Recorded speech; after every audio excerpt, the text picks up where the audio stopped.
मुख्य नेते आदरणीय एकनाथजी शिंदे साहेबांच्या आशीर्वादानं आपल्याला या ठिकाणी कोल्हापूर जिल्ह्याला शिवसेनेचं पहिल्यांदा मंत्रिपद मिळालं। विशेषतः यापूर्वी अनेक वेळेला 6 आमदार होते, त्यावेळेलाही मिळालं नाही, मागच्या वेळेलाही मिळालं नाही, परंतु पहिल्यांदा कोल्हापूरला शिवसेनेला संधी मिळते। त्यामुळे निश्चितपणानं आदरणीय एकनाथजी शिंदे साहेबांचं, महायुतीच्या तिन्ही नेत्यांचं सगळ्यांचंच मनापासून आभार मानतो।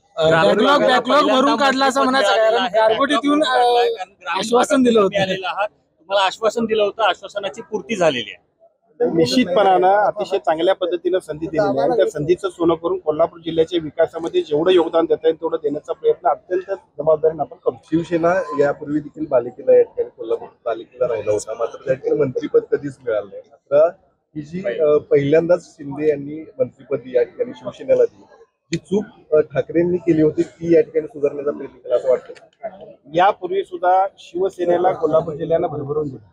6 आमदार आणि 2 खासदार देण्याचं महत्वपूर्ण काम महाराष्ट्रात सर्वाधिक जर कुणी केलं असेल तर कोल्हापूर जिल्ह्याने, परंतु त्या तुलनेनं या सगळ्या कामाची योग्य मूल्यमापन झाले नव्हतं। परंतु आदरणीय एकनाथजी शिंदे साहेबांनी अत्यंत चांगल्या पद्धतीने दिलेल्या या संधीमुळे निश्चितपणानं कोल्हापूर जिल्ह्यातल्या शिवसेनेला अधिक भक्कम करण्यासाठी खूप चांगल्या पद्धतीनं एक नवीन संधी प्राप्त झाली। साहेब, तुमच्याच मतदारसंघामध्ये काळमवाडी धरण येते, त्या धरणाची आता पाहणी तुम्ही करणार काय? मंत्री सुद्धा झालेले आहेत, ताकद वापरून ती गळती काढणार आहेत का? काळमवाडीच्या गळती संदर्भातलं टेंडर फायनल झालेलं आहे, त्याचं काम सुरू होईल। ज्या काही त्रुटी असतील त्या त्रुटी तात्काळ पूर्ण करण्याबद्दल आताच सन्मान्य मुश्रीफ साहेबांनी आम्ही त्या मैत्रिणीशी बोललेलो आहे। आजचा हा कार्यक्रम आटोपल्यानंतर ताबडतोब त्याच्याबद्दल योग्य त्या उपाययोजना केल्या जातील।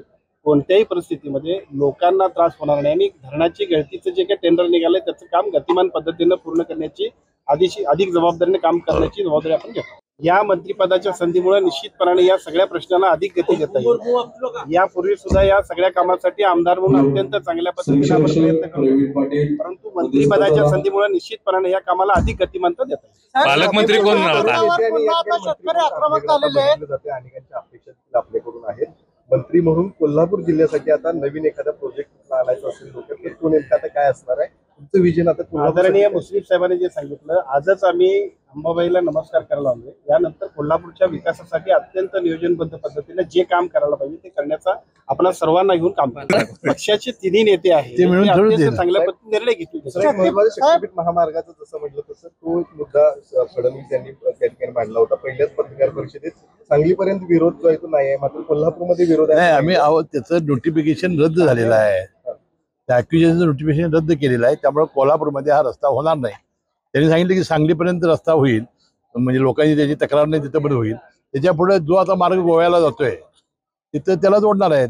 खरं तर तुमची ती भूमिका आहे, मात्र आंबेडकर यांची विरोधी भूमिका त्या ठिकाणी काय नेमकं तुमचं नेमका शक्तीपीठ बद्दल काय नेमकं? पहिल्या टप्प्यामध्ये शक्तीपीठ व्हावा यासाठी धावपळ करणारा मी होतो, परंतु ज्यावेळेला शेतकऱ्यांचा विरोध होतोय, आपल्या लोकांचं नुकसान होतंय, मुळात लँड होल्डिंग कमी असल्यामुळे शेतकरी अतिशय अस्वस्थ होते। त्यामुळे साहजिकच आपल्या लोकांसाठी विकास व्हायला पाहिजे, पण विकास होत असताना आपल्या माणसांचं नुकसान होऊ नये ही सुद्धा जबाबदारी लोकप्रतिनिधी म्हणून आमची आहे। त्यामुळे जे मुश्रीफ साहेबांनी सांगितलं ते नोटिफिकेशन रद्द करण्यासाठी मुख्यमंत्र्यांकडे वारंवार आम्ही सगळ्यांनी मागणी केली आणि त्याच्यानंतरच हा विषय रद्द झालेला आहे।